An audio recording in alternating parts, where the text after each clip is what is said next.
Assalamualaikum warahmatullahi wabarakatuh. Alhamdulillah, tidak henti-hentinya kita mengucapkan kalimat ini, kehadirat Allah subhanahu wa ta'ala, Tuhan satu-satunya yang tidak ada sekutu baginya, Zat yang maha hidup, maha berdiri sendiri, Zat yang telah menciptakan seluruh yang di langit dan di bumi, dan yang kelihatan dan tidak kelihatan oleh panca indera manusia.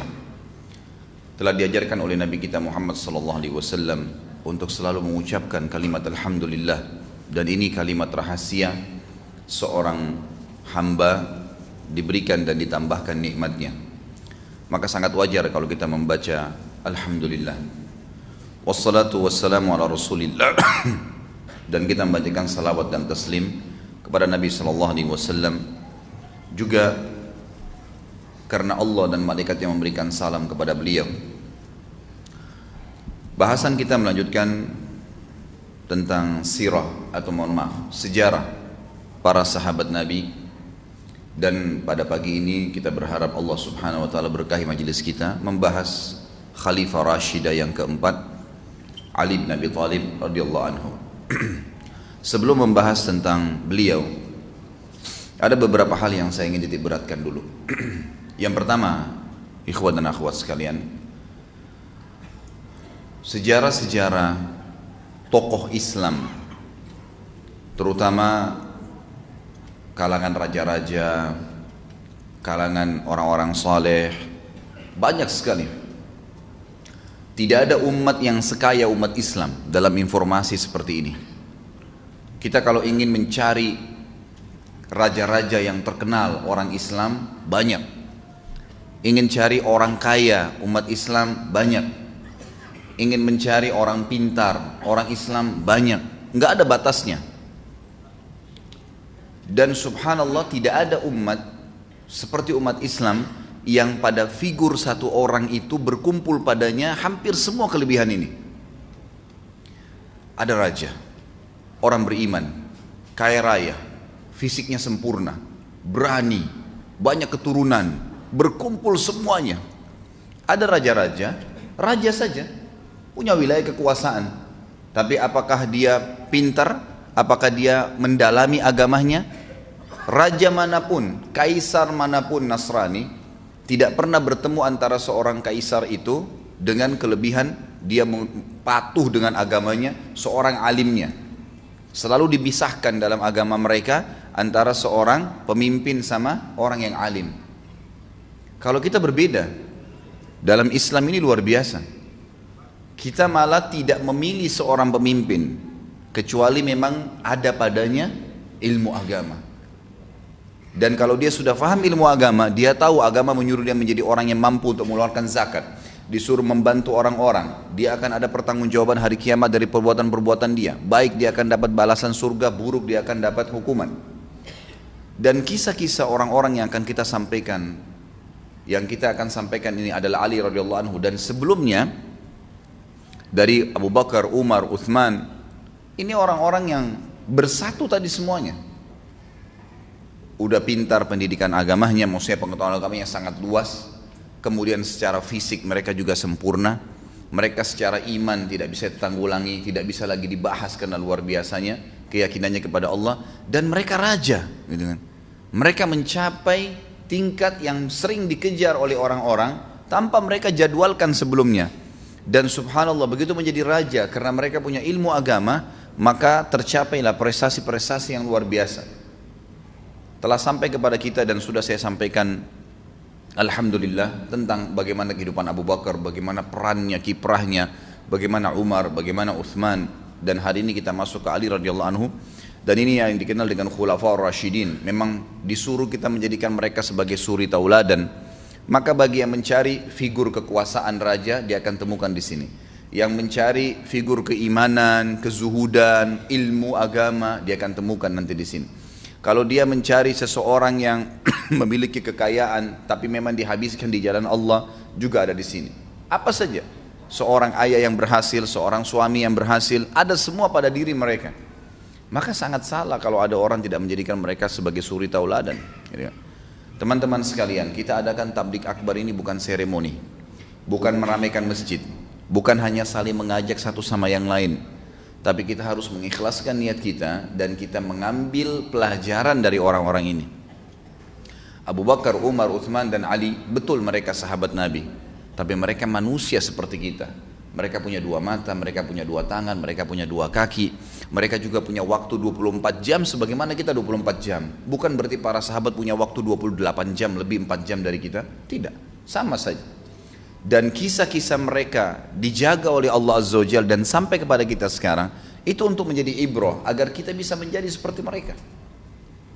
Ini hal mendasar yang saya ingin titik beratkan. Jadi kita di sini sedang mempelajari figur orang yang akan dijadikan sebagai suri tauladan. Di dalam Islam juga ada namanya nasab, jalur keturunan. Kita disuruh jaga jalur keturunan itu. Kata Nabi SAW, telusuri jalur keturunan kalian karena memudahkan kalian untuk silaturahim. Baik, ini perintah agama kita. Tapi ada satu poin ulama titik beratkan yang perlu difahamin. Ternyata ada yang lebih hebat daripada jalur nasab. Itu adalah jalur wahyu, gitu kan? Jalur wahyu ini mengalahkan nasab. Mengalahkan nasab. Jadi Nabi Muhammad SAW harus didahulukan dari semua yang kita cintai. Diri kita, orang tua kita, anak-anak, harta, semua harus dikalahkan. Jadi semua muslim, mau dia suku apa, mau bahasanya apa, mau fisiknya seperti apa, tetap sama, jalur wahyu nomor satu dalam hidupnya. Sehingga dia hidup dimanapun, wahyu jadi panduannya. Dan ini tidak dimiliki oleh agama yang lain.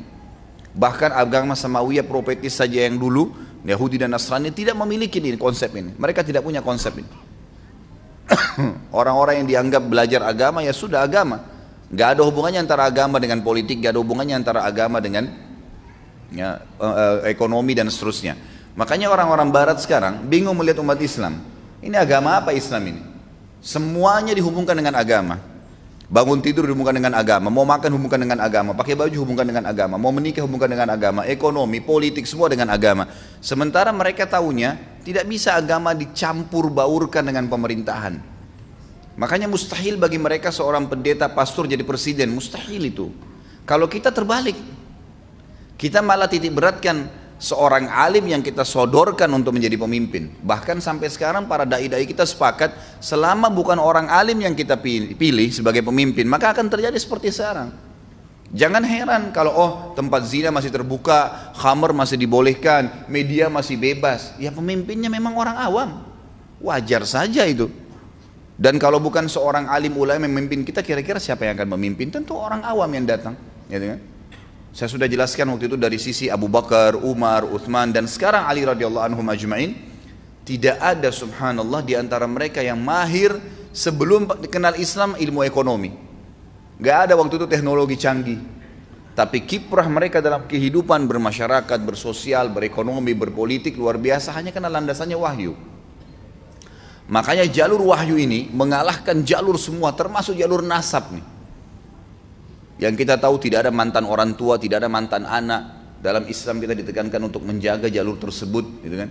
Gak boleh durhaka dengan orang tua, gak boleh orang tua bengkalikan kewajiban anaknya. Tapi itu pun dikalahkan dengan jalur wahyu. Dan ini hal mendasar yang sangat luar biasa, gitu. Yang sangat luar biasa. Baik, sebelum juga masuk ke Ali radhiyallahu anhu, saya ingin titik beratkan. Ada hal setelah saya review membaca tentang beliau. Jadi ini saya gabungkan antara apa yang saya pernah belajar di Madinah dulu, apa juga yang saya dapatkan informasi dengan buku yang sedang kita bedah tentunya. Dan saya sengaja memilih buku ini agar kita punya referensi. Kalau saya datang dengan tulisan tangan saya, nanti akhirnya akan ada lagi berita, Ustaz Khalid sebarin berita sembarangan. Kemarin ada sampaikan kepada saya, Ustaz ada katanya berita tentang Umar, masalah ini yang pernah antum sampaikan di Blok M kayaknya berbeda informasinya. Saya tanya, mana rujukannya akhi? Ada rujukan nggak? Selama ini kita pakai buku ini, saya sampaikan, nih lihat riwayatnya di footnote ada, riwayat Bukhari, riwayat Tirmidzi, disebutkan dalam kitab ini, disebutkan dalam kitab itu. Ada rujukan, bukan dari saya menukil. Tetapi karena ini memang sudah diusahakan oleh penulis, saya melihat ya ijtihad beliau berusaha untuk bisa merangkum riwayat-riwayat yang dianggap sahih dan beliau keluarkan riwayat yang dianggap lemah. Maka kita berani untuk menyampaikannya, gitu kan? Seperti itu gambarannya. Hal mendasar yang saya lihat dari pribadi Ali radhiyallahu anhu yang kita harus ambil pelajaran sebelum saya baca riwayat beliau adalah bagaimana setiap orang tua. Ini laki-laki yang hadir di sini, ikhwah. Kalau Allah mudahkan antum memiliki anak, maka usahakan mengkader dia menjadi calon pemimpin umat.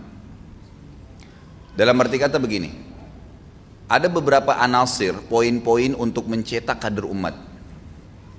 Yang pertama sekali, jangan ukur kemampuan anak kita dengan kemampuan kita. Ini poin penting. Misal, antum bisa baca Quran nanti umur 20 tahun misalnya. Atau menghafal Al-Quran sampai sekarang baru setengah juz. Lalu kemudian anak antum yang SD kelas 5 baru dilihat kurikulumnya, ternyata 1 tahun harus hafal 2 juz. Kita tarik pemahaman 2 juz itu ke diri kita. Bisa nggak ya anak saya? Kayaknya terlalu besar 2 juz. Karena tolok ukurnya dirinya dia. Ini satu hal yang harus ditepis, dibuang jauh-jauh. Jangan pernah ada gap atau batas antara kemampuan anak kita dengan kita. Ini yang saya lihat hal mendasar yang ditanamkan oleh para ulama kepada anak-anak mereka. Makanya lahirlah anak-anak yang umur 6 tahun, 7 tahun hafal Quran. Mungkin orang tuanya dulu pemabuk, tapi anaknya hafal Quran. Karena mereka coba keluar dari sebuah batas atau sebuah tembok yang dia buat sendiri, dan syaitan dukung itu supaya mengukur kemampuan anaknya dengan kemampuan dia. Biarin, bebasin mereka dari sisi agama. Hafalannya luaskan, dukung terus. Ayah saya sudah hafal surah jin, alhamdulillah nak, tambah lagi, surah apa lagi, walaupun kita belum hafal, nggak apa-apa. Gitu kan? Jangan seperti banyak terjadi teman-teman kita, semoga Allah berikan hidayah. Mereka malah berpikir mewariskan keburukan kepada anak-anak. Dia dulu pernah berzina sebelum nikah, atau ikhwah akhwat kita hamil di luar nikah, wa na'udzubillah, dia ingin anaknya juga begitu. Itu yang diwariskan. Dia pakai jilbab nanti umur 30 tahun, dia mau juga anaknya seperti itu. Sekarang belum saatnya kalau masih SD, belum saatnya pakai jilbab. Ibu kan juga dulu nak, nggak apa-apa, pakai jilbabnya setelah menikah, setelah punya anak 2. Ya kalau anak kita sempat nikah, kalau meninggal sebelum itu. Jadi ini poin penting dalam mencetak kader umat. Jangan pernah ukur, tolok ukurnya kemampuan anak kita, calon generasi ke depan dengan kita sendiri. Yang kedua, selalu fokus ke masalah pendidikan agama. Pendidikan umum ini, ikhwah akhwat sekalian, bisa diambil kapan saja. Hukumnya sunnah. Antum tidak ngerti komputer, sekarang banyak tempat-tempat keterampilan, tinggal kursus, bisa. Saya bahkan kemarin sempat ke percetakan, saya ketemu sama satu orang, luar biasa dia mahirnya dalam mengatur desain warnanya, mengatur ukurannya, mengatur segalanya apa yang saya butuhkan. Terus saya tanya, mas, memang jurusannya komputer? Enggak pak. Loh kok bisa mahir seperti ini sampai dia jadi tenaga ahli di percetakan yang besar itu?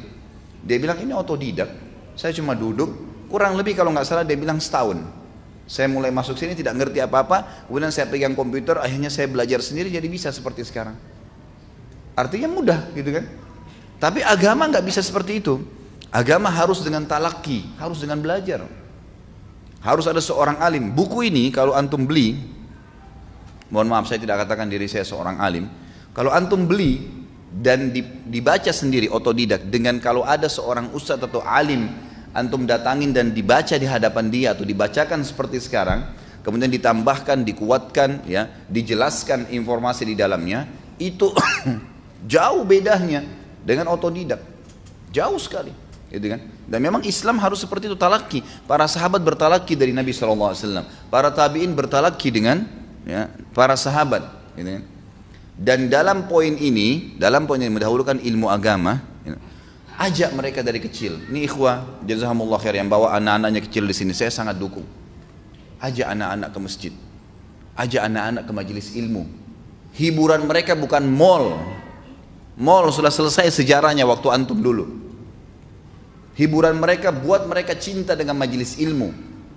Nanti kalau liburan kemana, ayah ke majelis ilmu ini, ke taklim yang ini, ke tablik akbar yang itu, buat mereka suka itu. Bukan buat mereka suka, nanti nak kalau liburan ke puncak ya, nanti kalau liburan ke sini ya. Bukan tidak boleh ya, boleh saja, sesekali, tapi bukan target. Targetnya mereka cinta majelis ilmu. Sebagaimana antum sekarang cinta majelis ilmu di umur antum sekarang, antum rasakan manfaatnya, buat mereka cinta dari kecil.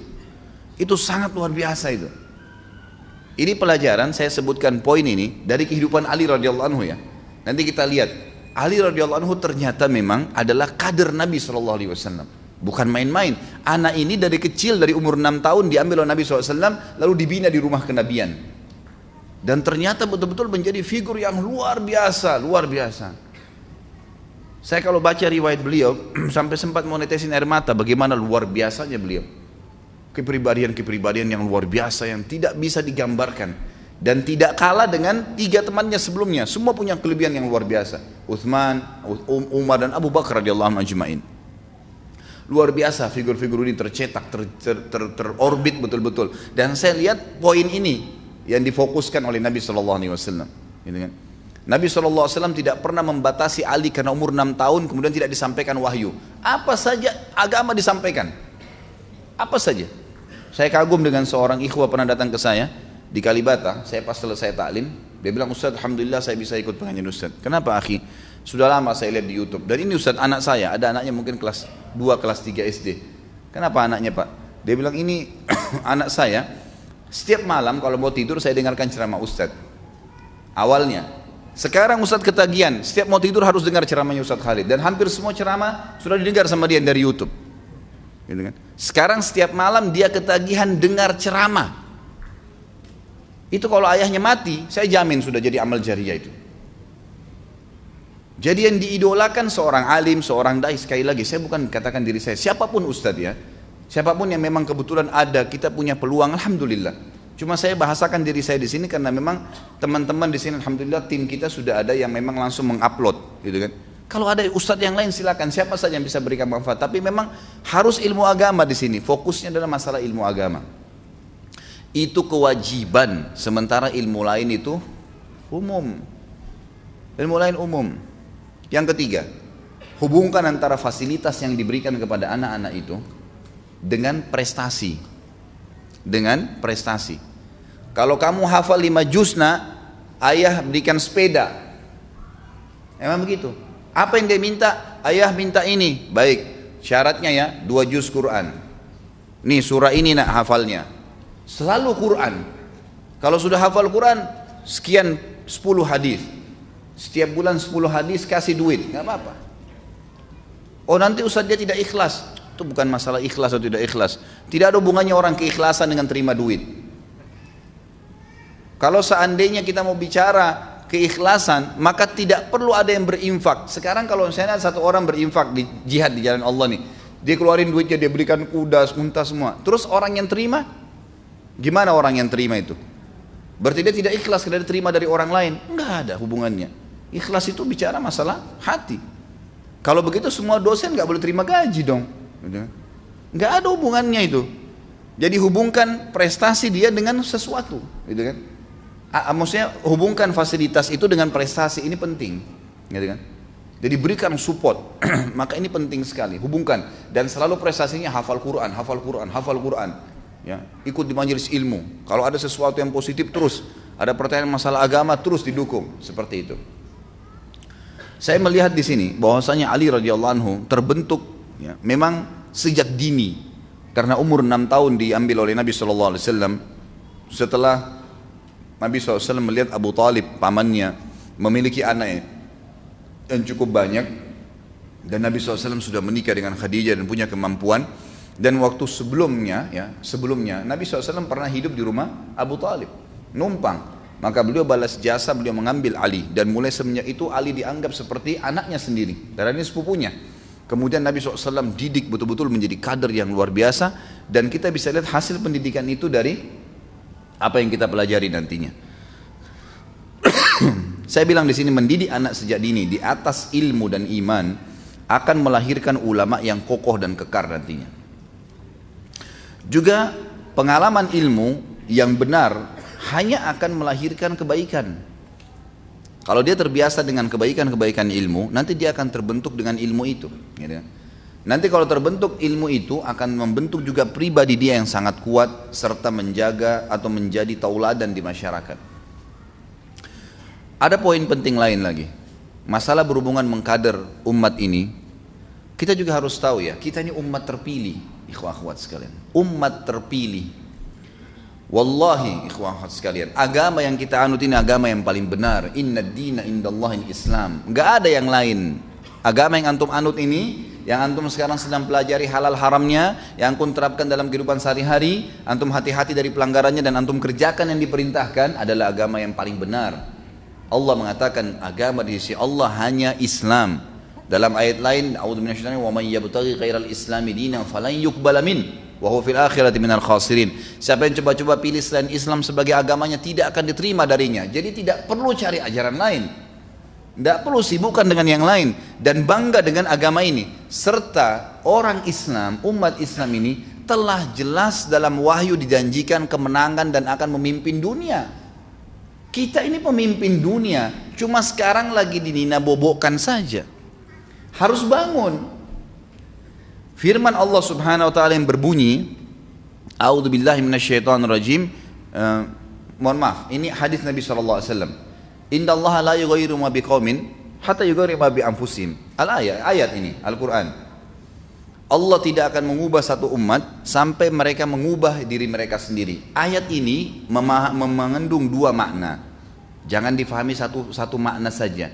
Selama ini banyak ikhwah, bahkan saya temukan dai-dai yang memahami ayat ini maksudnya adalah kaum yang rusak, mereka tidak akan bisa menjadi baik kecuali mereka mengubah diri mereka sendiri jadi baik. Satu sisi yang lain mereka tidak bahas. Sisi yang lain kalau kita kembali kepada induk-induk buku tafsir, ulama-ulama kita sebutkan, ini juga terjadi kalau ada orang baik, kemudian dia ubah dirinya menjadi buruk. Ini terjadi dari dua sisi. Gitu kan? Makanya poinnya adalah orang-orang yang berbuat baik pun masih terbuka pintu untuk menjadi buruk. Dan tidak akan pernah bisa berubah nanti kembali lagi menjadi baik kecuali dia bergerak.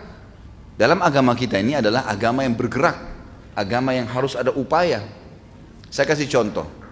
Apa hubungannya ikhwah akhwat sekalian antara tongkatnya Nabi Musa dengan berdirinya air di Laut Merah? Kira-kira pertanyaannya, apakah tongkat yang bisa menaikkan air? Nabi Musa kayak menaikkan air? Itu satu pertanyaan. Pertanyaan yang lain lagi, apakah tanpa mencambukkan tongkat di Laut Merah Allah nggak bisa buat air berdiri? Bisa, gitu kan? Tapi kenapa ada proses menghantam tongkat ke pinggir laut? Karena Allah mau kita bekerja, kita berusaha. Usahanya itu tidak ketemu, tidak berimbang dengan hasilnya. Tongkat dihantam ke laut, tidak ada hubungannya tongkat itu. Tapi hasilnya air naik, selamat mereka. Artinya bahwa wahai umat Islam, jangan tidur terus, bergerak. Banyak kita menghayal, nanti akhir zaman kita memimpin. Akhir zaman kapan? Antum sudah akhir zaman sekarang. Mau tunggu kapan akhir zaman itu? Apakah kita memberikan kesempatan nanti orang-orang yang setelah kita untuk membangun generasi umat ini dan peradabannya kembali, atau kita yang harus membangun sekarang? Dari sekarang, supaya kita punya andil, gitu kan? Supaya kita punya andil, jangan tidur terus gitu. Umat Islam ini umat yang sudah dijanjikan kemenangan, dijanjikan memimpin dunia dan wahyu ini, bukan main-main ini. Ini bukan janji dari seorang dokter, seorang tulisan saja biasa, enggak, gitu kan? Kita harus yakin dengan masalah itu. Berarti umat ini umat yang mau'ud, yang sudah dapat janji yang luar biasa atas kemenangan. Maka kita nunggangin itu. Kita tunggangin, maka kita harus mulai sekarang membangun itu. Peradaban Islam mulai dihidupkan kembali, gitu kan? Kembali, dan kita lihat subhanallah, masa-masa turunnya Islam itu pada saat mereka sudah mulai meninggalkan apa yang telah Allah perintahkan. Selama mereka masih mempertahankan hukum Allah, Allah berfirman, ya, la aglibanna ana wa rusuli, dalam Al-Quran dikatakan, a'udzubillahi minasyaitonir ayat la aglibanna ana wa rusuli, kata Allah SWT, saya pasti akan memberikan kemenangan dan pertolongan seluruh rasulku. Maksudnya apa? Allah akan tolong agamanya. Siapa yang memimpin, siapa yang menjalankan hukum Allah, Allah akan tolong dia. Kapan kata ulama keluar dari kriteria ini, walaupun dia pemimpin muslim, walaupun prajuritnya banyak, tapi kalau negaranya sudah mulai keluar dari hukum Islam, maka Allah akan hancurkan. Masa kejayaan Islam, Khulafaur Rasyidin, kokoh mereka. Di Madinah, kota kecil bisa runtuhkan Darul Bayda di Persia. Ibu kotanya Persia. Pasukan Islam yang dikirim oleh Umar bin Khattab 12.000 orang melawan 250.000 orang Persia. Persia membangun kejayaan mereka setelah 2000 tahun memimpin, runtuh dalam waktu 2 bulan. Runtuh dalam waktu 2 bulan, gitu kan? Bagaimana Allah SWT berikan gambaran kepada kejayaan umat ini sebenarnya ada. Selama mereka berpegang, ya kan? Saudi sekarang, kalau mereka terus mempertahankan hukum Islam, hukum Allah, Allah akan terus berikan kejayaan. Kapan ada pelanggaran, hancur lagi. Dan subhanallah kita tidak pernah melihat tuh pelajaran-pelajaran. Allah SWT mengatakan dalam Al-Quran, A'udzubillahi minasyaitonir fasiru fil ardi fanzuru kaifa kana akibatul mukadzibin. Coba kalian sebar di muka bumi, lihat tuh umat-umat sebelum kalian yang pernah berdosa, melanggar hukumnya Allah, bagaimana hasilnya mereka, supaya kita jadi ambil pelajaran dari situ. Baik, kita masuk ke pelajaran kita. Ali radhiyallahu anhu, Ali bin Abi Thalib radhiyallahu anhu. Ali tentu nama beliau. Dan Abi Thalib adalah paman Nabi SAW, karena Nabi SAW memiliki 14 orang, jadi 13 orang ya, 10 orang paman, 3 orang tante ya. 14 orang dengan Abdullah, ayah Nabi SAW. Abu Thalib salah satu dari paman-paman Nabi. Dari 14 orang itu memang ada, kalau tidak salah, 4 laki-laki dan 1 perempuan yang mendapat, yang masih hidup di mana Nabi SAW diutus menjadi Nabi. 2 beriman dari laki-laki ya, 2 kafir. Dan yang 1 wanita itu masuk Islam, itu Sofia ya. Kalau tidak salah ini ibunya Zubair bin Awam, itu tante Nabi SAW. Nanti akan kita bahas di kehidupannya Zubair kalau tidak salah itu. Kemudian yang masuk Islam dari kalangan paman laki-laki adalah Hamzah dan Abbas. Yang meninggal dalam keadaan kafir, yang dapat masa kenabian adalah Abu Thalib dengan siapa? Abu Lahab. Abu Lahab. Ini paman Nabi langsung ya, paman Nabi langsung. Tentu kita tidak sedang membahas Abu Thalib, karena sebagian orang yang mengaku Islam, mereka mengatakan Abu Thalib itu tidak meninggal dalam keadaan kafir. Kalau kita punya silsilah riwayat menjelaskan masalah itu, gitu kan? Jelas sekali waktu turun firman Allah Subhanahu wa taala dalam Al-Qur'an, A'udzubillahi minasyaitonirrajim, innaka la tahdi man ahbabta walakinnallaha yahdi man yasha. Engkau tidak bisa memberikan hidayah siapa yang kau cintai hai Muhammad, dan Allah berikan hidayah kepada siapa yang dia inginkan. Ayat ini turun di fase Mekah tepat pada saat setelah meninggalnya Abu Thalib. Karena Nabi SAW sedih, pamannya yang selama ini dukung ternyata tidak bisa, atau tidak mau ucapin syahadat. Nah, sudah ditawarkan di akhir sebelum meninggal, dan ini bukan aib ya. Nabi Ibrahim AS, ayahnya Azar meninggal dalam keadaan kafir. Nabi Nuh anaknya dengan istrinya, Nabi Lut istrinya juga begitu. Itu ada contoh-contoh nabi-nabi sebelum, gitu kan? Itu subhanallah tergantung daripada hidayah dari Allah Subhanahu wa taala. Ali radhiyallahu anhu disebutkan dalam buku ini sebagai simbol ya. Simbol Ali itu seperti apa kedudukannya adalah hadis Nabi SAW. Beliau pernah bersabda, "Ama tarda an takuna minni bimanzilati Haruna min Musa illa annahu la nabuwah ba'di." Hai Ali, apakah kau tidak senang kalau seandainya kedudukanmu di sisiku adalah seperti kedudukan Harun di samping Musa. Jadi Nabi Musa AS diutus jadi Nabi, maka Harun saudaranya diangkat menjadi Nabi. Tetapi kata Nabi SAW, hanya saja tidak ada Nabi sesudahku. Tidak ada Nabi sesudahku. Artinya memang tidak mungkin kamu akan menjadi Nabi karena tidak ada lagi Nabi sesudahku. Tapi kedudukannya sangat tinggi di depan Nabi SAW. Terbentuk kejiwaan yang luar biasa dari Ali, keimanan, kesucian, ya, perilaku, tingkah laku, akhlak, semua karena memang dikader dan dicetak oleh Nabi SAW di rumah Nabi SAW. Jadi kata para ulama, kalau kita mau lihat pribadi Nabi SAW lebih jauh lagi, kita bisa lihat juga pribadi Ali. Karena Ali radhiyallahu anhu ini memang lihat besar di rumah Nabi SAW. Para ulama menyebutkan dan disepakati ulama-ulama sirah maksudnya menukil kepada kita bahwasanya di Mekah, fase Mekah, pada saat Nabi SAW menerima perintah tentang sholat malam, ya, disuruh sholat malam. Waktu turun 2 surah Al-Muzammil dengan Muddathir, maka Nabi SAW disuruh, Qumil laila illa qalila nisfahu aw inqus minhu qalila. Bangunlah sholat malam hai Muhammad, setengahnya atau bahkan kurangin sedikit dari itu. Maka Nabi SAW sering kali bangun sholat malam dan sering kali mengerjakan sholat malam itu di luar Mekah. Dan selalu diikuti oleh Ali radhiyallahu anhu.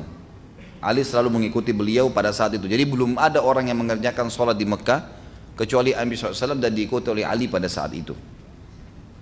Maka sempat satu kali Abu Talib mengikuti keduanya secara diam-diam lalu melihat mereka mengerjakan sholat. Lalu Abu Talib bertanya setelah itu, wahai ponakanku, bertanya kepada Nabi SAW, agama apa yang sedang kamu anut ini? Kata Nabi SAW, pamanku ini adalah agama Allah, agama malaikat-malaikatnya, agama rasul-rasulnya, dan agama bapak kita Ibrahim yang telah memimpin di Mekah. Allah mengutusku dengannya kepada hamba-hambanya. Wahai pamanku, engkau adalah orang yang paling pantas bagiku untuk memberikan nasihat atau aku berikan nasihat kepadanya, mengajaknya kepada hidayah. Engkau lah yang paling pantas untuk menjawab seruanku dan mendukung atasku. Maka Abu Talib berkata, keponakanku, aku tidak kuasa meninggalkan agama nenek moyangku dan apa yang mereka lakukan selama ini, tapi tidak akan ada apapun yang tidak kamu sukai yang akan menimpamu selama aku masih hidup. Lalu Ali bin Abi Thalib pada saat itu sebagai putra, ya, dihadapkan atau Abu Talib menghadap ke putranya sambil berkata, anakku, agama yang engkau ikuti ini agama apa? Lalu Ali menjawab dengan umur yang masih kecil, anakku, aku beriman kepada Allah dan kepada Rasulnya, aku mempercayai apa yang dibawa oleh Muhammad, aku sholat bersamanya karena Allah dan aku mengikutinya. Maka Abu Talib berkata akhirnya, dia tidak akan mengajakmu kecuali kepada kebaikan, maka ikutilah dia terus, jangan berpisah dengannya. Ini disebutkan dalam Sirah Ibnu Hisham dengan sanad yang sahih tentang masalah ya terjadinya dialog tersebut antara Abu Talib dengan anaknya juga dengan Nabi SAW. Ada beberapa gelar yang disebutkan oleh Nabi SAW kepada Ali radhiyallahu anhu. Ya. Ali radhiyallahu anhu mendapat gelar yang disebutkan oleh Nabi SAW. Yang pertama adalah gelar syahid, artinya dia akan mati syahid. Disebutkan di dalam sebuah riwayat, dan riwayat ini riwayatkan oleh Imam Muslim nomor 2417 dan Imam Tirmidzi 3696. Waktu Nabi SAW berada di bukit ya, yang ada gua Hiranya, gunung maksudnya, Gunung Nur ya, Jabal Nur biasa orang bilang. Pada saat itu Nabi SAW pernah berjalan ke sana, kemudian bersama Abu Bakar, Umar, Uthman, Ali, Talha dan Zubair di fase Mekah. Tiba-tiba ada sebuah batu goncang. Tiba-tiba ada sebuah batu di dekat mereka, besar goncang. Maka kata Nabi SAW sambil menunjuk batu itu, ihda fama alaika illa nabiyyun aw siddiqun aw syahid.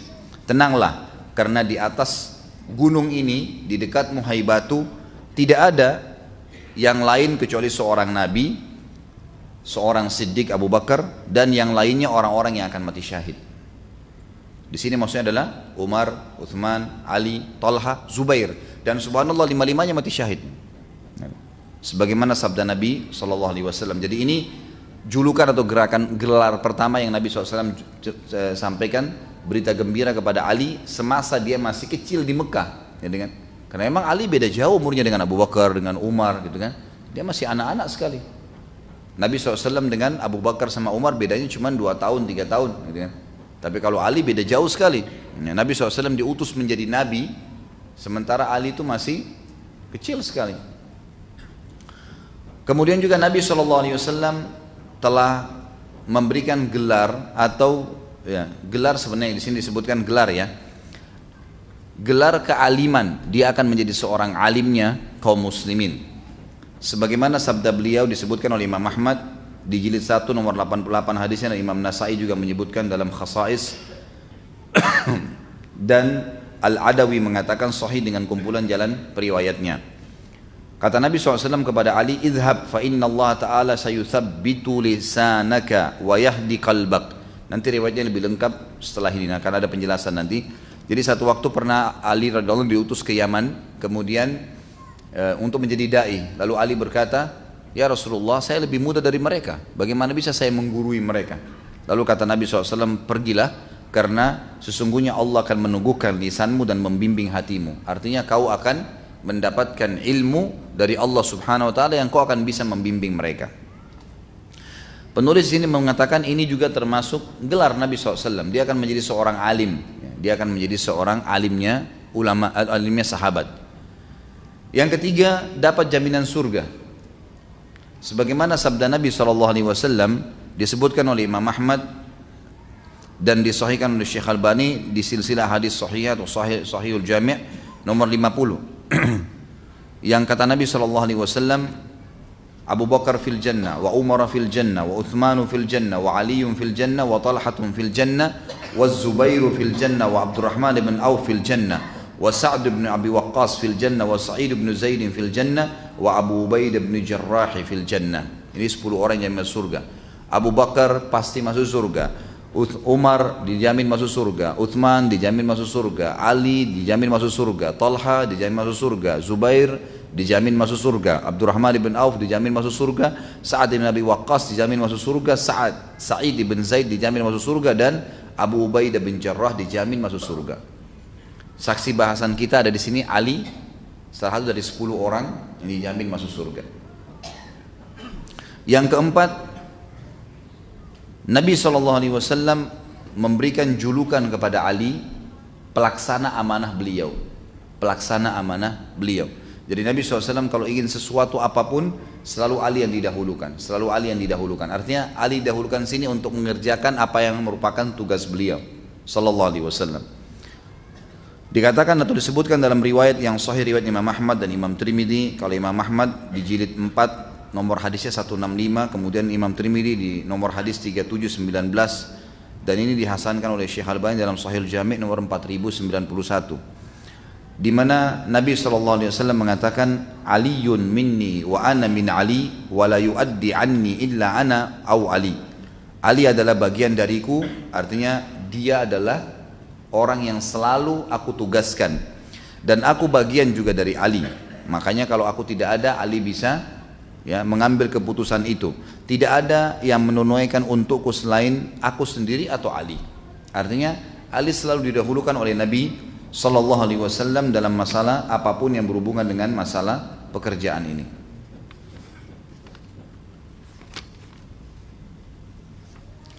Selanjutnya adalah ada sedikit juga berhubungan dengan masalah kepercayaan Nabi SAW, atau tadi doa Nabi SAW agar dia menjadi alim. Ada riwayat ditambahkan di sini, pada saat Abu Talib meninggal dunia, di dalam riwayat yang disebutkan oleh Imam Ahmad juga dan Abu Ya'la dalam musnadnya, serta Al-Adawi mengatakan hasan hadis ini atau riwayat ini. Waktu Abu Talib meninggal, maka Ali pun menghadap kepada Nabi SAW lalu berkata, pamanmu yang sepuh sudah meninggal. Lalu Nabi SAW bersabda, kuburkanlah dia, kemudian jangan melakukan apapun sampai engkau datang kepadaku. Kuburkan saja, selesai, jangan mengucapkan apapun, datang kepadaku. Ali berkata, maka aku pun menguburkan dan aku datangi Nabi SAW. Lalu beliau bersabda, mandilah dan jangan engkau melakukan apapun sebelum engkau datang kepadaku setelah mandi. Maka Ali berkata, lalu aku pun mandi, kemudian aku datang kepadanya. Lalu Ali berkata, lalu beliau berdoa untukku dengan doa-doa yang menggembirakanku, melebihi kegembiraanku mendapatkan unta-unta merah atau unta-unta hitam. Yang dimaksud dari riwayat sini adalah, dikatakan dalam riwayat ini, perawi berkata, setelah itu jika Ali bin Abi Thalib memandikan jenazah maka dia selalu mandi sesudahnya. Dari hadis ini diambil pelajaran oleh para ulama fikih, dikatakan dianjurkan dan disunnahkan kalau seseorang memandikan jenazah dia mandi juga. Dia mandi setelah memandikan jenazah. Allahu a'lam hikmahnya apa, tapi begitu. Dan Ali tidak pernah meninggalkan perilaku ini karena Nabi SAW yang menyuruh dia mandi setelah memandikan jenazah ayahnya. Tapi yang jadi saksi bahasan adalah ada doa Nabi SAW untuk Ali di sini, dan tidak disebutkan lafaz-lafaznya seperti apa, tapi penulis-menulisnya atau menukir riwayat ini. Kemudian kelebihan Ali radhiyallahu anhu, fadailnya masuk juga sebenarnya tadi ya. Kalau mau lebih tepat kita ganti istilah gelar tadi dengan fadilahnya, gitu kan? Manaqib, ya, kelebihan Ali radhiyallahu anhu. Tadi saya sudah sebutkan ada poin pertama tentang dapatnya gelar syahid. Kemudian yang kedua menjadi alim dengan doa Nabi SAW. Ya.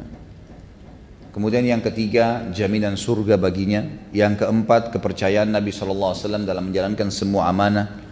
Yang kelima doa Nabi SAW kepadanya pada saat dia sudah menguburkan ayahnya Abu Talib. Dan doa ini sebagian ulama hadis mengatakan adalah doa agar Ali bisa menjadi pemimpin suatu waktu. Dan itu berhasil dan terjadi. Yang keenam, mencintai Ali radhiyallahu anhu dimasukkan oleh Nabi SAW bagian daripada iman. Dari Dzir rahimahullah seorang tabi'in berkata, ini dulu tangan kanannya Ali. Ali berkata radhiyallahu anhu, dan riwayat ini dinukil riwayat Imam Muslim nomor 78 dan Tirmidzi 3736. Ali pernah khutbah di atas mimbar, kemudian dia mengeluarkan dari sabuk pedangnya sebuah kulit unta yang di dalamnya ada kulit yang terdiri dari tulisan dan gigi-gigi unta. Allahu alam maksudnya apa, tapi yang jelas mungkin zaman dulu orang begitu ya. Kemungkinan gigi unta itu dulu dipakai untuk menulis, selain bulu hewan, bulu burung gitu kan, yang dipakai nulis tinta, biasanya juga gigi hewan itu ditelupkan di tinta kemudian dipakai nulis. Makanya biasanya zaman dulu, kalau kita sekarang kertas sama pulpen, zaman dulu itu kulit binatang dengan tintanya pulpennya itu adalah bulu burung atau gigi-gigi unta ini. Lalu Ali berkata, "Walladzi falakal habbata wa bara'an nasama wa innahu la ahdun nabiyyul ummiyul sallallahu alaihi wasallam ilayya alla yuhibbani illa mu'min wa la yubghiduni illa munafiq." Demi zat yang menumbuhkan biji-bijian dan menghidupkan manusia, ini adalah pesan Nabi SAW kepadaku, tidak mencintaiku kecuali orang mukmin dan tidak membenciku kecuali orang munafik. Ada orang bilang, baik kalau begitu orang-orang Syiah juga mencintai Ali. Bahkan mungkin dari bahasa mereka, kesannya mereka mencintai Ali melebihi ahli sunnah. Kalau saya pribadi mengatakan tidak benar. Ahli sunnah mencintai Ali radhiyallahu anhu jauh daripada orang Syiah. Karena memang dasarnya pendirian agama Syiah oleh Abdullah bin Saba, orang Yahudi ini, memang tujuannya bukan untuk mencintai Ali, hanya untuk membuat fitnah di tengah-tengah kaum muslimin. Makanya ada nanti kasus Karbala, terbunuhnya Husain, di mana ahli sunnah mengatakan Husain radhiyallahu anhu mati syahid dan yang membunuhnya zalim. Termasuk ada seorang yang bernama Ubaidillah, waktu itu adalah gubernur yang ada di Irak, di wilayah Kufah, yang dia dulu termasuk dalam kelompok Syiatu Ali, yang diberikan julukan Syiatu Ali, gitu kan? Artinya pendukungnya Ali, yang aslinya diambil istilah Syiah di situ. Dialah yang mengeluarkan keputusan agar Husain ditawan, dan akhirnya karena Husain tidak mau ditawan, maka mereka paksa untuk membunuhnya. Kalau betul-betul orang Syiah mencintai Ali radhiyallahu anhu, maka pasti mereka akan memposisikan Ali sebagaimana Nabi SAW memposisikannya. Ini enggak. Kalau antum belum tahu ya, ini pengakuan sebagian orang Syiah. Mereka tahu, dan ini dalam buku-buku mereka ada, buku-buku induknya ada. Mereka menganggap guntur itu adalah suara Ari yang sedang mengamuk. Halilintar, petir itu cambukannya Ali. Dan beragam macam hal. Ini bukan mencintai namanya, mengarang-arang sebuah cerita yang tidak ada, gitu kan? Tidak ada. Dengarkan nanti bagaimana cara ahli sunnah mencintai Ali. Seperti yang kita lakukan ini, menukil apa yang benar tentang beliau, lalu dijadikan sebagai pedoman hidup. Itu cinta yang sebenarnya, bukan mengarang-arang sesuatu yang tidak benar, kan gitu. Kalau seseorang mencintai orang lain, maka tentu kalau benar dia benarkan, kalau salah dia ingatkan, kan gitu. Itu bentuk cinta. Kalau ada orang yang berteman sama antum, kemudian semuanya dianggap benar perilaku kita walaupun salah, itu tidak cinta namanya, bohong itu. Nggak benar itu. Kita lihat misalnya orang-orang Syiah yang mengatakan atau mengagungkan Husain radhiyallahu anhu, yang kita anggap memang syahid, membunuhnya adalah zalim, tapi kalau kita tidak berani mencap orang itu kafir, gitu kan? Karena memang mencap orang kafir itu ada hukum sendiri. Mereka tidak mengagungkan tidak mengagungkan Ali lebih daripada Husain, Husain lebih daripada Ali.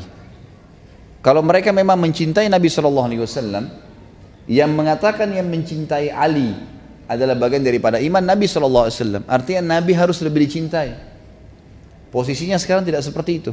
Bahkan lahir di kelompok Syiah namanya Syiah Gulat. Cirinya kalau mereka mau salam, mereka tepuk paha mereka sambil mengatakan Khanal Amin, Khanal Amin, telah berkhianat Jibril. Mestinya wahyu turun kepada Ali bukan kepada Muhammad sallallahu alaihi wasallam. Ini ngawur ini. Ini sudah di mana pemahamannya gitu? Jauh sekali. Nah, saya ingin titik beratkan di sini bagaimana ahli sunnah mencintai Ali yang sebenarnya. Kita lihat sekarang poin demi poin, kita akan jelaskan bagaimana ahli sunnah menukil dengan fair, dengan apa adanya riwayat kebaikan-kebaikan Ali radhiyallahu anhu, dan kita selalu bertaraddi mengatakan radhiyallahu anhu dan juga kepada seluruh sahabat tidak terkecuali, dan kita mengambil hal-hal yang sangat positif dari mereka untuk kita jadikan sebagai suri tauladan. Nabi SAW ini juga masuk dalam kelebihan yang ketujuh ya. Tadi mencintai Ali itu adalah bagian daripada iman. Kelebihan yang ketujuh ditungkil oleh penulis di sini adalah bagaimana Nabi SAW mendidik Ali secara langsung, dan ini sering kali terjadi hampir di setiap lini kehidupan Ali radhiyallahu anhu, dan semua sahabat tidak seperti ini. Sahabat kadang-kadang momen-momen tertentu. Karena Ali tinggal di rumah Nabi SAW sebelum menikah, dan setelah menikah pun menikahnya dengan Fatimah, anak Nabi SAW, maka otomatis interaksinya akan sering. Dinukil oleh penulis riwayat Bukhari nomor 3705 dan Imam Muslim 2727 dan Imam Ahmad di nomor 136. Pernah Fatimah datang kepada Nabi SAW pada saat ada beberapa budak harta rampasan perang, lalu berkata, ya Rasulullah, lihatlah tanganku sampai sakit seperti ini, kemudian karena aku mencuci pakaian Ali dan Hasan Husain serta mengurus rumah, Ali pun sibuk punya kegiatan-kegiatan, bolehkah anda menghadiahkan kepada saya satu orang budak saja yang membantu saya di rumah? Nabi SAW waktu itu mendiamkan, dan Aisyah pun dan Fatimah pun pulang ke rumahnya. Kata Ali, pada saat kami akan tidur berbaring dia dengan Fatimah, tiba-tiba Nabi SAW mengetuk pintu rumah kami, kemudian duduk di antara kami, duduk di antara Ali dengan Fatimah, dan kami masih bisa merasakan dingin telapak kaki beliau karena waktu itu musim dingin dan malam hari Nabi SAW datang.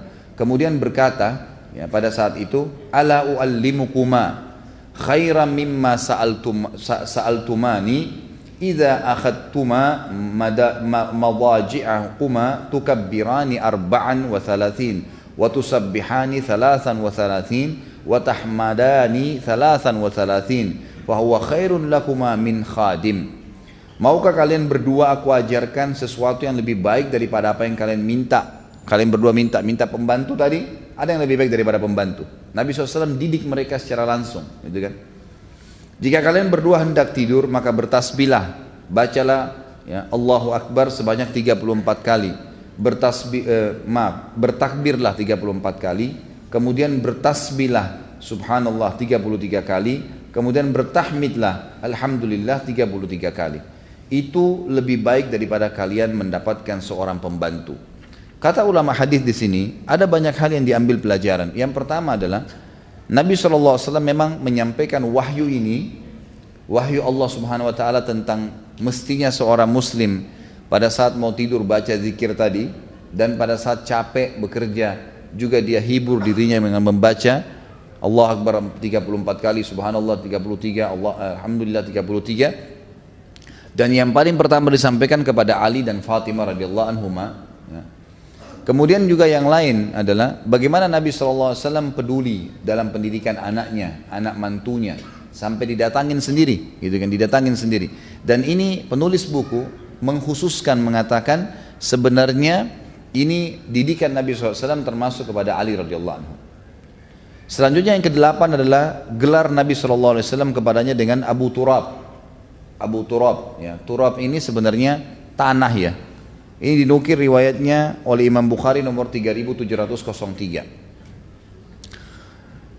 Dari Ibnu Abi Hazm bahwa seorang laki-laki datang kepada Sahal bin Sa'ad, maka dia berkata, ini adalah fulan, gubernur Madinah maksudnya. Dia berdoa untuk Ali bin Abi Thalib di atas mimbar. Sahal berkata, dia berkata apa? Dia menjawab orang itu, Abu Turab. Maksudnya ada satu khatib naik di atas mimbar lalu berkata, semoga Allah meridhahi Abu Turab, menyebutkan dengan istilah begitu. Maka Sahal tertawa. Sahal ini seorang sahabat ya. Dia berkata kepada orang yang bawa berita itu, nama itu dari Nabi SAW. Dia tidak mempunyai sebuah panggilan yang paling dia sukai, si Ali, melainkan panggilan tersebut. Lalu diceritakanlah sebabnya. Satu hari pernah terjadi masalah antara Fatimah dengan Ali. Rumah tangga, ada cekcok. Kemudian Ali ini punya ciri khas. Dia tidak pernah mau memarahi istrinya. Dia luruskan, dia nasihatin. Tapi kalau dia jengkel sekali, dia menghindar supaya dia tidak main tangan, dia tidak pukul. Maka dia meninggalkan rumah.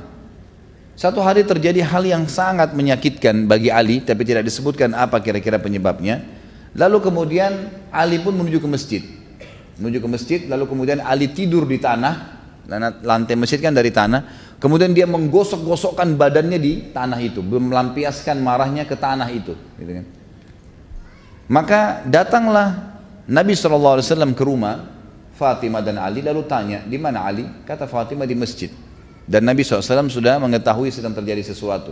Maka Nabi SAW pun datang ke masjid lalu mendapatkan Ali sambil berkata, Ijlis ya Aba Turab, duduklah wahai Abu Turab. Ya, maksudnya Turab itu tanah. Karena kamu gosok-gosok badanmu di tanah, maka dipanggil dengan Abu Turab. Ini julukan ya, ini julukan saja. Subhanallah, saya pernah dengar salah satu Allahu alam, dia seorang alim atau bukan dari orang Syiah, ada cuplikannya di YouTube. Dia bilang Ali kan punya julukan Abu Turab. Berarti ya, Abu itu kan biasa julukan Abu ini seperti apa ya? Pemilik, seperti pemilik ya gitu. Jadi kalau misalnya ada orang namanya Abdullah gitu kan, yang pertama dikatakan Abu Abdillah, maksudnya dia ayahnya, dia pemiliknya si Abdullah ini, seperti itulah kurang lebih gitu kan. Atau misalnya dia punya satu benda, maka disebutkan Abu Fulan, Abu Bendah, itu disebutkan bendahnya gitu kan. Seperti itulah kurang lebih. Tapi di sini pemahamannya adalah hadis yang sahih riwayat Bukhari ini menjelaskan karena ada kisahnya, sebabul urut hadis.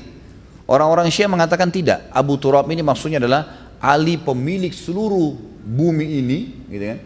Dan kalau bukan karena Ali, Adam nggak diciptakan. Aneh sekali. Apa hubungannya gitu? Adam punya bahasan sendiri alaihissalam. Ayah kita semua. Ayahnya Ali, ayahnya kita semua. Ayahnya Nabi Muhammad SAW. Ayah Abul Bashar. Ayahnya seluruh manusia gitu kan. Tapi nggak ada hubungannya, nggak ada bahasan dan tidak ada maslahatnya. Cuma karena salah faham dengan masalah kalimat Abu Turab, gitu kan? Makanya sekaligus saya jelaskan tadi riwayat ini walaupun sederhana agar jangan sampai ada orang menyalahfahami masalah ini. Kemudian Nabi SAW kelebihan yang ke-9 adalah mendudukkan Ali radhiyallahu anhu di posisi yang sangat mulia. Ya. Kalau seandainya ada Nabi setelah beliau, maka pastilah Ali yang ditunjuk, gitu kan? Sebenarnya riwayat ini tidak murni hanya untuk Ali saja. Ingat waktu kita membahas Umar bin Khattab, pernah Nabi SAW juga bilang, sesungguhnya di umat-umat sebelum kalian ada orang-orang yang muhaddithun, yang kalau dia ngomong disepakati oleh wahyu. Biasanya setelah nabinya meninggal mereka diangkat jadi nabi oleh Allah. Dan kalaupun itu dari umatku maka dia adalah Umar.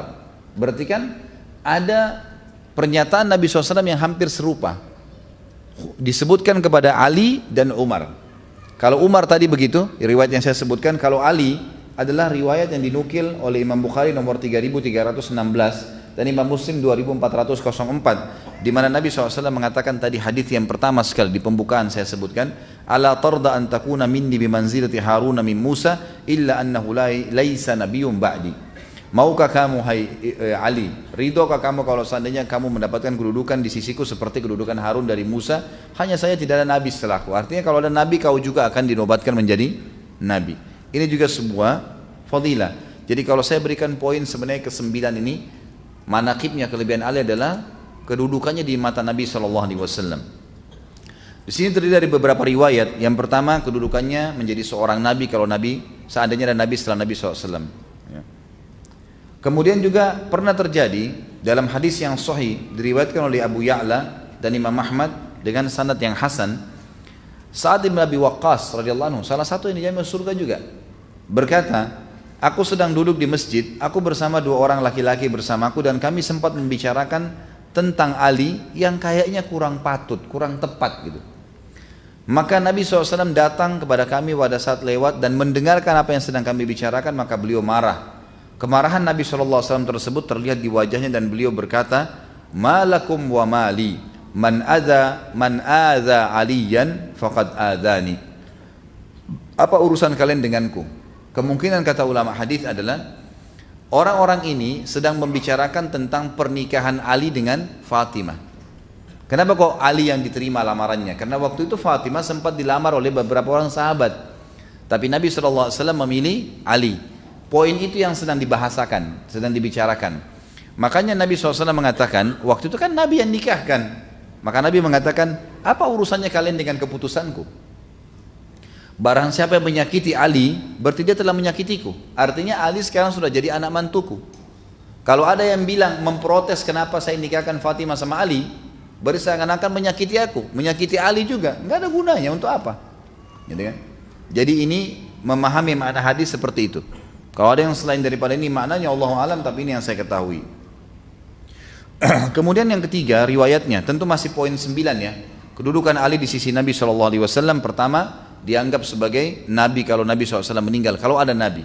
Kemudian yang tentu tidak ada ya, tidak ada Nabi di sini. Yang kedua, Nabi SAW pernah marah ke beberapa sahabat dan mengatakan siapa yang menyakiti Ali berarti menyakiti saya. Karena keputusan Nabi SAW menikahkan Ali dengan Fatimah. Tapi intinya Nabi marah kenapa menyakiti Ali, sama juga dengan menyakiti dia.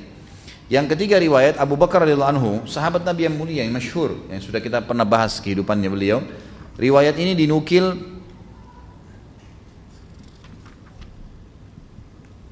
oleh Imam Ahmad dengan sanad yang hasan. Maaf, sanad dengan hadis sanad yang sahih. Kalau yang pegang buku bisa dilihat di halaman 349. Abu Bakar berkata bahwasanya Nabi SAW pernah mengutusku, Abu Bakar diutus untuk membawa surat yang isinya berlepas diri dari orang-orang musyrik Mekah. Yang isinya begini, setelah tahun ini orang-orang musyrik tidak boleh lagi mengerjakan haji, orang-orang telanjang tidak boleh lagi tawaf di Ka'bah, dan tidak masuk surga kecuali jiwa yang beriman. Orang-orang musyrik manapun yang memiliki perjanjian sampai waktu tertentu antara dia dengan Nabi SAW, maka perjanjian itu hanya berlaku untuk waktu tersebut.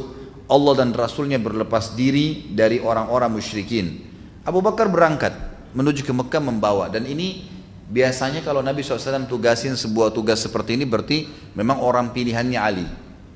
Nabi SAW tunjuk Abu Bakar, bawa ini dan bacain kepada penduduk Mekah. Setelah 3 hari perjalanan, artinya sudah mendekati Mekah, tiba-tiba saja Ali menyusul. Nabi SAW menyuruh Ali menyusul Abu Bakar, dan Ali sempat menemukan Abu Bakar sebelum masuk ke Mekah. Lalu Ali pun memberikan surat lain kepada Abu Bakar, yang surat tersebut berisi, wahai Abu Bakar, serahkanlah suratku kepada Ali dan biarkan dia yang membaca itu ke penduduk Mekah. Ringkas cerita, Abu Bakar pun memberikan surat tersebut, lalu kemudian Ali membacakan. Setelah itu orang-orang Mekah tahu keputusan Nabi SAW, lalu keduanya pulang ke Madinah. Waktu tiba di Madinah, Abu Bakar langsung menangis di hadapan Nabi SAW. Kita tahu Abu Bakar adalah orang yang baka, yang suka sekali menangis, dan beliau pekah sekali. Beliau mengatakan, ya Rasulullah, apakah ada sesuatu yang salah dariku? Kenapa kok aku tadi yang engkau utus, kemudian engkau gantikan dengan Ali, padahal aku sudah tiba di Mekah, tinggal dibacain saja. Aku merasa itu sebuah tugas yang mulia. Lalu kata Nabi SAW, ma hadatha fika illa khair. Tidak ada apa-apa ya Abu Bakar, kamu selalu baik saja di mata saya, nggak ada yang salah. Tapi kata Nabi, walakin umirtu alla yuballighahu illa ana au rajulun minni. Tetapi saya ingin agar surat tersebut dibaca oleh aku atau seseorang yang memang ya khusus dari aku. Maksudnya adalah Ali di sini radhiyallahu anhu. Karena memang sudah kita katakan sebelumnya, seringkali tugas Nabi SAW selalu ditunjuk Ali yang menggantikan. Dalam beberapa hal yang sifatnya kegiatan sehari-hari ya, kegiatan sehari-hari. Ini riwayat menjelaskan masalah tersebut. Kemudian juga riwayat yang lain, riwayat yang keempat, menyebutkan tentang kedudukan Ali di mata Nabi SAW. Satu waktu Nabi SAW, untuk kisah yang panjang saya ringkaskan, dan riwayat ini dinukil oleh Imam Bukhari nomor 4251 dan juga Imam Tirmidzi meriwayatkan dengan ringkas. bahwasanya pernah Nabi SAW menuju ke Mekah.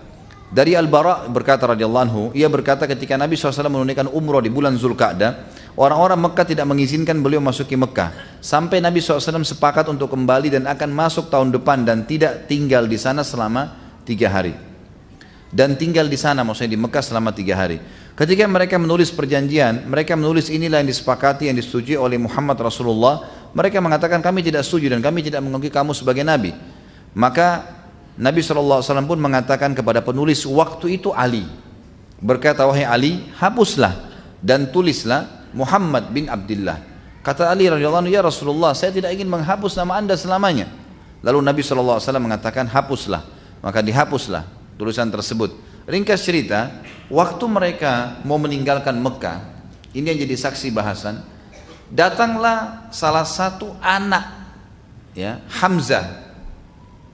Jadi Hamzah radhiyallahu anhu ternyata waktu masuk Islam, khilaf di antara hadis sejarah tentang istrinya masih hidup atau tidak. Tapi kemungkinan ada riwayat yang menjelaskan kalaupun hidup memang tidak beriman. Hamzah, Abdurrahman bin Auf, banyak sahabat-sahabat yang memang istrinya nggak ikut beriman, gitu kan. Anak-anaknya juga ditahan di Mekah. Cerita ini ternyata ada satu anaknya Hamzah yang masih kecil waktu itu, di bawah 10 tahun, waktu melihat Nabi SAW sedang menuju dekat Mekah dan dilihat dari jauh, dia berteriak mengatakan paman, paman. Dia panggil Nabi SAW, sebenarnya bukan paman ya, sepupunya, tapi anaknya tidak mengerti. Jadi rupanya dia tahu itu adalah kerabat si anak ini, maka dia mengatakan paman, paman gitu. Lalu Nabi SAW berkata kepada orang-orang yang di sekitarnya, waktu itu kebetulan ada Ali, ada Ja'far saudaranya Ali, ya, yang meninggal di perang Mu'tah, gitu kan, radhiyallahu anhu majma'in, dengan Zaid bin Haritha. Zaid bin Haritha anak angkat Nabi SAW. Kata Nabi SAW, angkatlah keponakan kalian itu. Gitu kan. Maka Ali, Ja'far dan Zaid berebut ingin menggendong anaknya Hamzah. Gitu kan. Ingin menggendong anaknya Hamzah. Maka Ali berkata, dia adalah sepupuku dan aku yang lebih dulu tadi untuk menggendongnya. Lalu Ja'far berkata, dia juga sepupuku dan aku menikahi tantenya, karena Ja'far menikahi, ya, saudaranya, bukan saudaranya, sepupunya Hamzah, gitu kan. Jadi menikahlah dengan dekat satu sama yang lain. Kemudian Zaid berkata, dia ponakanku karena aku anak angkatnya Nabi, berarti aku lebih berhak. Mereka saling berebut karena Nabi kan tadi perintahkan gendonglah anak ini, gitu kan. Maka mereka berebut, mereka anggap itu sebuah fadilah. Disitulah keluar hadis Nabi SAW. Kebetulan waktu itu anak ini sedang dipegang oleh tantenya perempuan, yang kemungkinan kata ahli hadis tantenya ini yang menceritakan kepada si anak, itu sana kerabat ayahmu, gitu. Maka anak ini pun mengejar Nabi SAW. Maka pada saat itu kata Nabi SAW, keluarlah hadis yang masyhur, riwayat Imam Bukhari tadi sudah saya jelaskan, al-khalatu bimanzilatil saudara kandungnya ibu itu pengganti ibu. Dan ini ada hukum sendiri dalam masalah ini, ya. Kalau ibu antum meninggal, maka yang menggantikan posisi ibu adalah saudara kandungnya. Itu wajib kita bakti dengan mereka.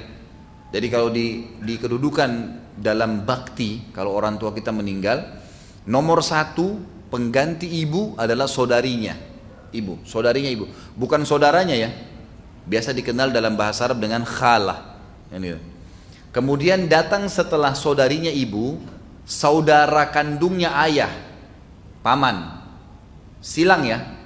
Saudarinya ibu, posisi yang setelahnya saudara kandungnya ayah, paman.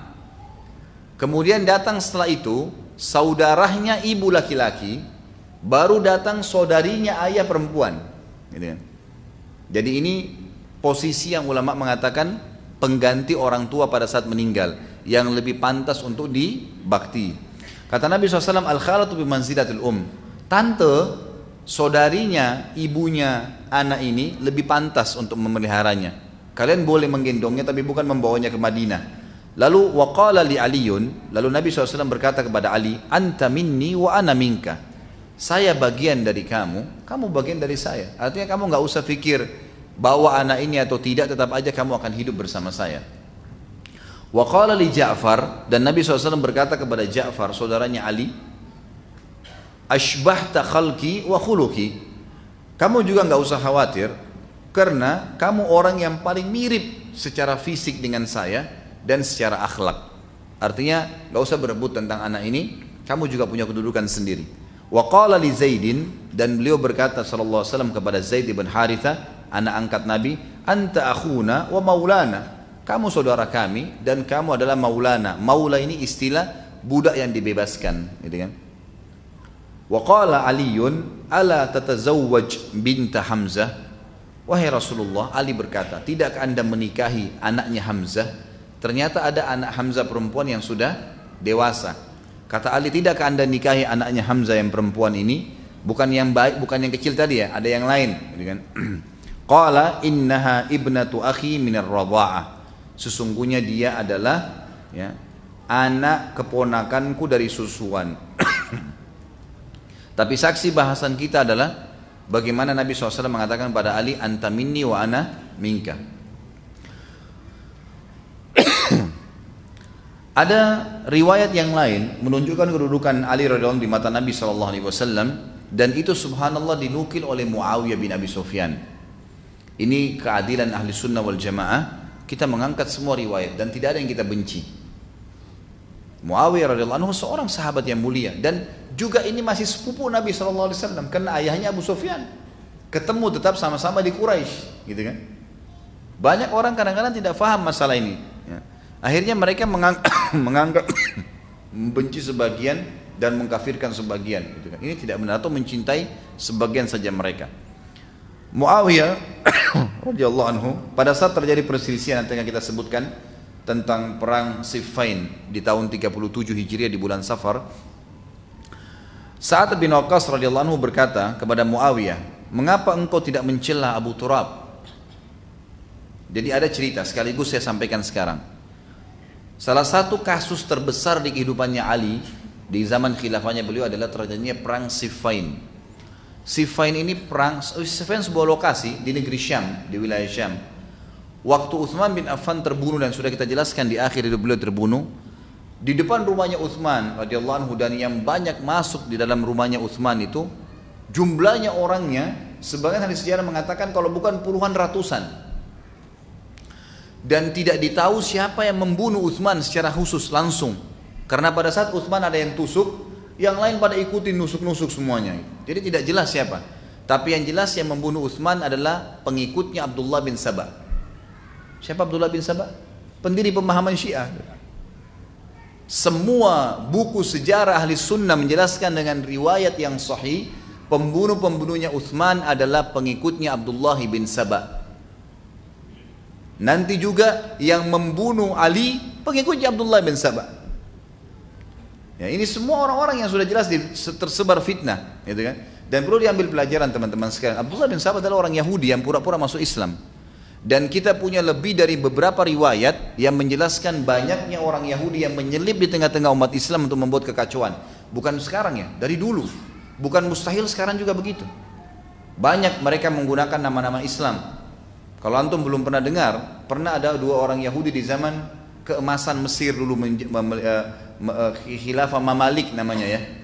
Waktu Mongolia masuk, sehingga akhirnya banyak membantu umat Islam, rubuhnya dinasti Abbasiyah. Nanti kan ada kerajaan besar Islam namanya Mamalik berdiri di Mesir. Itu yang sempat membenteng ya suku Mongolia, akhirnya berhenti fitnah mereka, gitu kan. Di situ pada masa itu pernah terjadi ada dua orang Yahudi pura-pura masuk Islam dan tinggal di Madinah. Kisah nyata terjadi. Mereka dua orang ini dahinya hitam. Kalau sholat di saf pertama, paling rajin baca Quran dan paling suka bantu orang. Itu cirinya.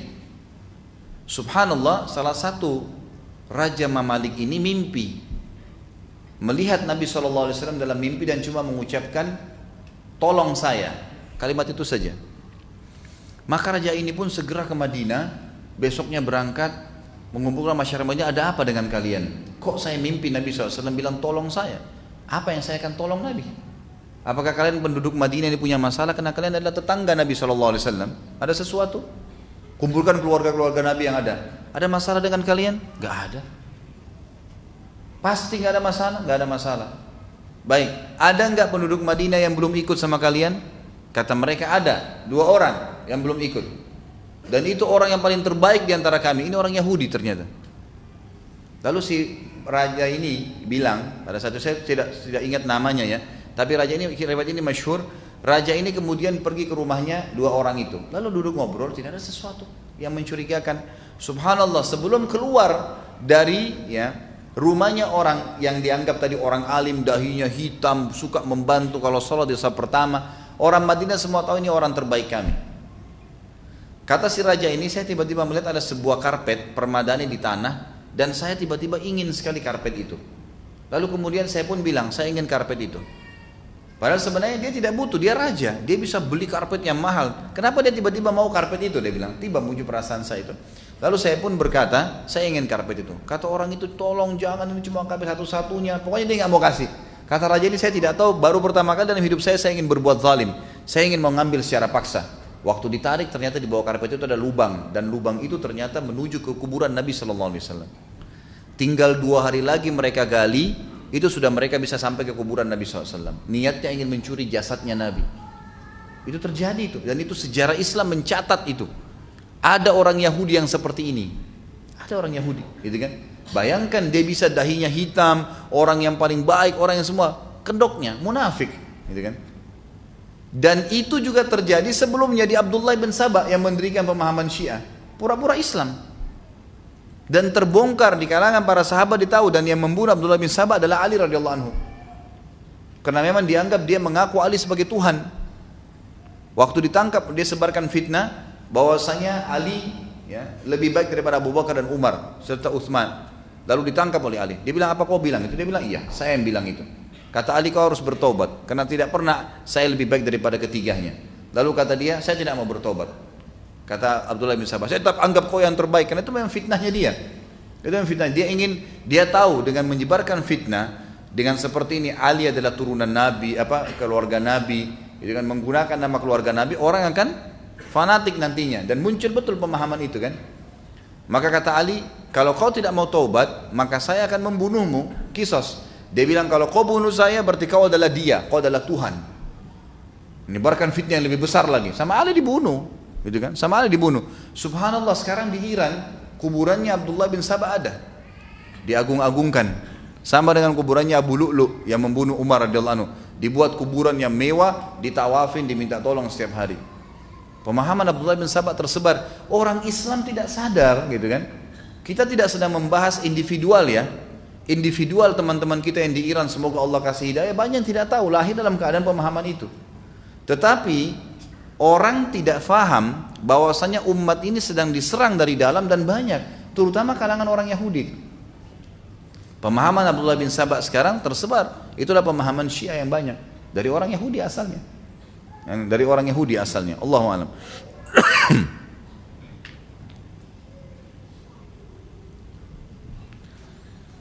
Muawiyah radhiyallahu anhu pada saat itu waktu Utsman terbunuh, dia keluar dari negeri Syam, dari wilayah dia, karena dia gubernur.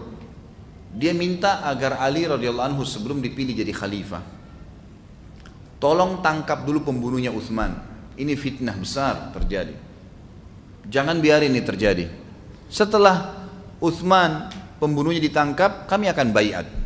Ini yang disepakati Ahlussunnah wal Jamaah, disebutkan dalam hampir semua buku-buku sejarah kita, hampir semua buku-buku hadis kita menukil riwayat ini. Mengatakan bahwasanya Muawiyah waktu itu tidak ingin memerangi Ali. Lalu kemudian Ali pun keluar ke negeri Syam, niatnya untuk berdiskusi dan berdialog dengan Muawiyah, dan itu jelas dalam suratnya Ali yang mengatakan, wahai Muawiyah, kau baiat dulu aku. Setelah itu kita cari pembunuhnya Utsman, karena kalau tidak ada pembaiatan bahaya. Nggak ada khalifah, susah untuk menangkap siapa pembunuhnya. Pembunuhnya banyak ini, pembunuhnya banyak, gitu kan? Akhirnya kedua belah pihak sepakatlah dengan itu. Dari pihak Muawiyah ada Amr bin As, sahabat Nabi juga jadi perantaranya, dan dari pihak Ali juga ada orang-orang yang diutus oleh Ali radhiyallahu anhu untuk berbicara dan dialog. Setelah mereka sepakat, dan mereka sepakat setelah dibaiat Ali resmi, maka barulah pembunuhnya Utsman ditangkap. Pembunuh Utsman ini tahu bahwasanya ini akan, kalau terjadi kesepakatan, akan terbunuh mereka. Dan nanti akan saya jelaskan, sebelumnya ada perang Jamal, nanti akan ada perang Jamal, kita akan bahas insyaallah. Maka sebelumnya juga sama, mereka buat kekacauan. Pengikutnya Abdullah bin Sabah ini memang mengacaukan di dalam. Mereka pada saat Ali sama Muawiyah sudah mau sepakat, maka mereka pagi hari membuat pasukan menyerang, melempar anak panah ke kemahnya Ali, dan di kemahnya Ali juga dilempar panah ke kemahnya Muawiyah, padahal ini kelompok ini saja. Akhirnya keduanya berperang. Dan pada saat sudah banyak korban, Muawiyah pun sama Ali sepakat untuk memberhentikan secara total, tidak boleh peperangan. Dan Muawiyah mengatakan, kalau begitu Ali silakan kau pimpin khilafah, dan saya tidak mau lagi bermasalah dengan ini. Silakan kamu ambil Ali, termasuk membunuhnya Utsman bin Affan. Seperti itu gambarannya. Itu yang sebenarnya terjadi pada saat perang Siffin. Waktu ya Ali masih sementara dialog dengan Muawiyah, sempat saat Ibn Abu Waqqas datang, sahabat Nabi yang nanti masuk surga, berkata kepada Muawiyah, mendatangi, wahai Muawiyah, kenapa kau tidak mencela Abu Turab? Kenapa kau tidak bilang Muawiyah itu, Ali itu salah, Ali itu begini, kenapa kau tidak celah dia? Dan ini pemahaman yang real, riwayat yang sebenarnya. Memang dalam pemahaman ahli sunnah wal jamaah, sahabat tidak saling mencaci maki. Bagaimana bisa sekarang ada orang yang datang mencaci maki sahabat-sahabat ini dan menyalahkan mereka? Apa kata Muawiyah?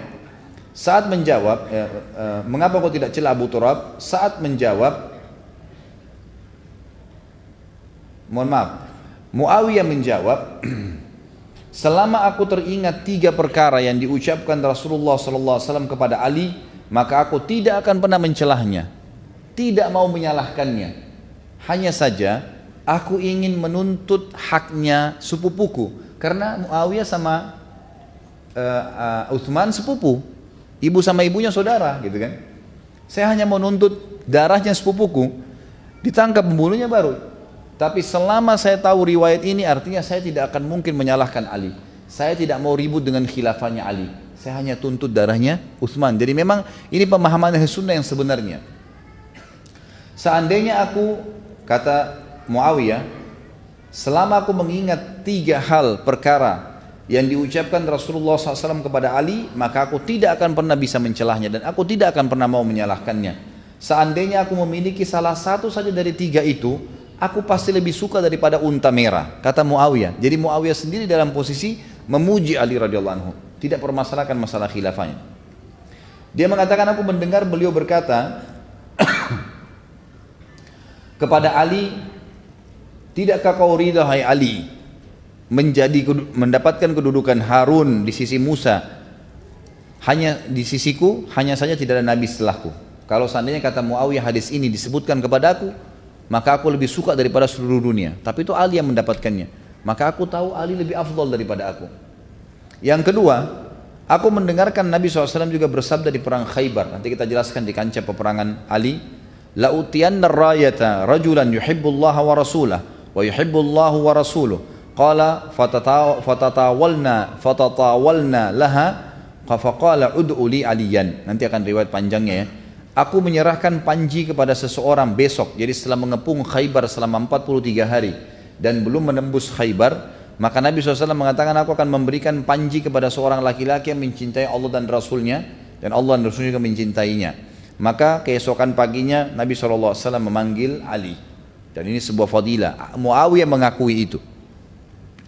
Yang ketiga adalah ketika turunnya firman Allah Ali Imran ayat 61, a'udzubillahi minasyaitonirrajim, faqul ta'alu nad'u abna'ana wa abna'akum, al-ayah.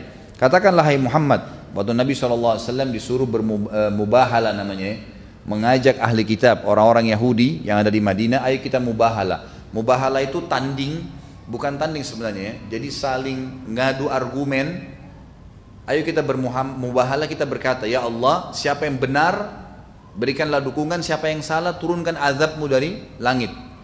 Dan mubahala ini diperintahkan oleh Allah SWT kepada Nabi SAW untuk mengajak keluarganya duduk, dia, istrinya, anaknya, gitu kan. Kemudian siapapun orang-orang pendeta Yahudi yang mengaku dirinya benar, duduk juga dengan istrinya, anaknya, ya kan. Kemudian mereka bermubahala, minta kepada Allah siapa yang salah dihukum dari langit. Tapi itu orang Yahudi tidak berani, mereka tahu Nabi SAW benar, gitu kan. Kata Muawiyah, waktu turun firman Allah tentang masalah mubahala ini, maka Rasulullah SAW memanggil Ali, Fatimah, Hasan dan Husain, gitu kan? Lalu beliau bersabda, Allahumma haulai ahli, ya Allah, mereka ini bagian dari keluargaku. Tapi di sini ada Ali radhiyallahu anhu, posisinya Ali radhiyallahu anhu. Jadi ini beberapa riwayat yang menunjukkan kedudukan Ali di mata Nabi SAW. Poin yang ke-10 kelebihan Ali adalah Ali radhiyallahu anhu berkorban untuk Nabi SAW. Dan kita sudah tahu kisahnya waktu Nabi SAW akan hijrah ke Madinah. Ya, tentu di sini cukup panjang kisahnya, tapi saya akan ringkaskan. Nabi SAW waktu mau hijrah ke Madinah dan orang-orang Quraisy sepakat untuk membunuh Nabi SAW dengan memanggil setiap suku satu orang anak muda yang terkuat. Lalu mereka mengurumuni Nabi SAW dan bersama-sama menusukkan pedang mereka ke Nabi SAW, ya, dalam satu kali pukulan, sehingga suku Nabi SAW tidak bisa memerangi semua suku-suku anak muda itu. Waktu itu Nabi SAW menyuruh, ya, Ali radhiyallahu anhu untuk tidur di ranjangnya dan menggunakan selimut Nabi SAW dan menutup seluruh tubuhnya. Artinya apa di sini? Pengorbanan, ya, pengorbanan. Kalau Ali cuma tidur di ranjangnya tidak pakai selimut, kan orang Quraisy bisa tahu, oh ini Ali. Tapi enggak, memang sengaja dibuat seperti dia Nabi. Waktu Nabi SAW pergi, ringkas cerita, maka orang-orang Quraisy pun masuk, ya, ke tempat tidur tersebut. Untungnya dengan hikmah Allah SWT mereka tidak langsung menghantamkan pedangnya. Mereka mengetahui selimut Nabi SAW, mereka mengetahui tempat tidur Nabi SAW. Waktu itu mereka membuka selimut tersebut dan mereka kaget menemukan empat tersebut. Dan Ali berkata, segala puji bagi Allah yang telah membuat amanah ini aku jalankan. Jadi ini termasuk masalah kezuhudan. Beliau tidak ambil sedikit pun dari harta itu.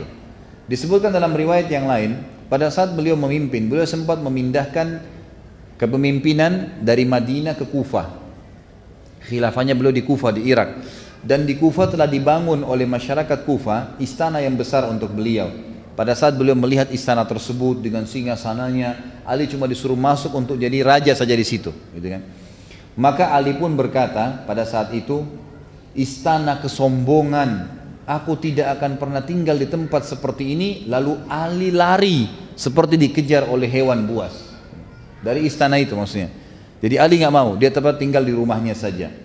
Ali radhiyallahu anhu dikatakan juga bentuk kezuhudannya adalah beliau menggunakan jubah yang dibeli di pasar dengan harga 3 dirham. Dia mengendarai keledai dan dia berkata, biarkanlah aku menghinakan dunia ini dan jangan gantikan aku dengan yang lainnya. Imam Ahmad bin Hanbal berkata, khilafah tidak bisa berimbang dengan Ali. Sebaliknya, Ali juga tidak bisa berimbang dengan khilafah. Artinya Ali terlalu mulia untuk menjadi seorang khalifah. Kalau ada tingkatan di atas khalifah, maka tentu dia lebih pantas. Sufyanus Tsauri rahimahullah berkata, Ali tidak membangun sebuah bata, tidak pula kayu di atas sebuah bata, sekalipun biji-bijiannya didatangkan dari Madinah dalam sebuah kantong. Artinya Ali tidak pernah bangun rumah selain rumah yang dia miliki dari tanah liat, tidak pernah dari kayu ataupun dari batu, tidak pernah. Dan beliau tidak pernah minta pesan secara khusus, bolong datangkan dari Madinah biji-bijian ini, kurma ini, saya pengen makan, tidak pernah. Apa yang ada tuh dimakan sama dia. Juga disebutkan yang lain, Ali berkeliling di pasar-pasar sambil membawa tongkat, dan dia selalu berkata kepada orang-orang yang dilewatin, bertakwa